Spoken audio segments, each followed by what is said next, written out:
Boa noite. 3, gravando. Boa noite. Vamos falar agora sobre integração do direito. Ordenamentos jurídicos não é um dado que procede do legislador.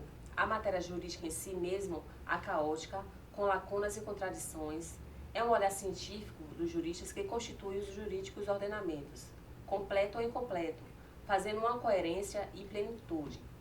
Assim, dentro de uma postura kantiana, poderíamos então afirmar que o método constrói o objeto, o ordenamento jurídico, e é único, sistêmico e completo, considerando a unidade e a sistematicidade para que, em seguida, de um modo, especificar e examinar a completude com a qual se relaciona diretamente com o problema da relação do direito. Boa noite. Completando agora o tema da colega, vamos falar de unidade. A unidade tem uma estrutura circular através da teoria autopoética do direito, sendo que a visão clássica que predomina é a de Adolfo Merkel, se tornando popular por Hans Kelsen. O ordenamento jurídico, segundo Kelsen, tem a sua hierarquia piramidal. O ordenamento jurídico é garantido pela Constituição como um fundamento de última validade, diante de outras normas. A Constituição é a norma mais geral e abstrata. Coerência. Consiste na compatibilidade das partes entre si com o todo.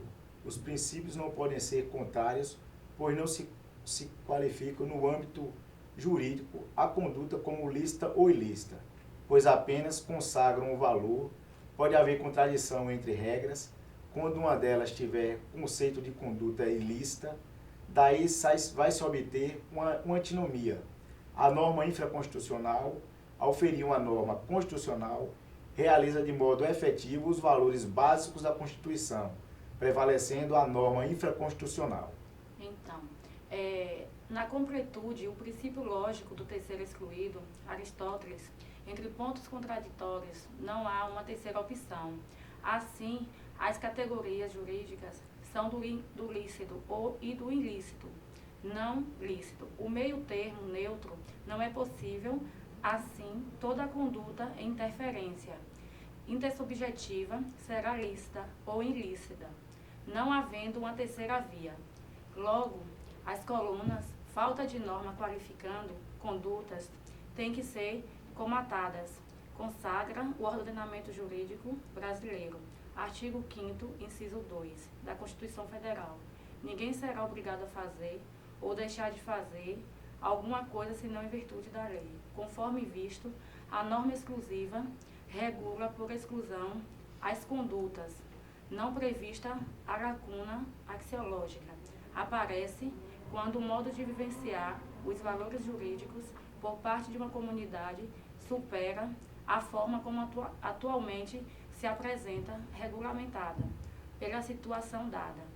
O costume, a jurisprudência e a doutrina, forma de manifestação do direito, já faz parte do ordenamento jurídico.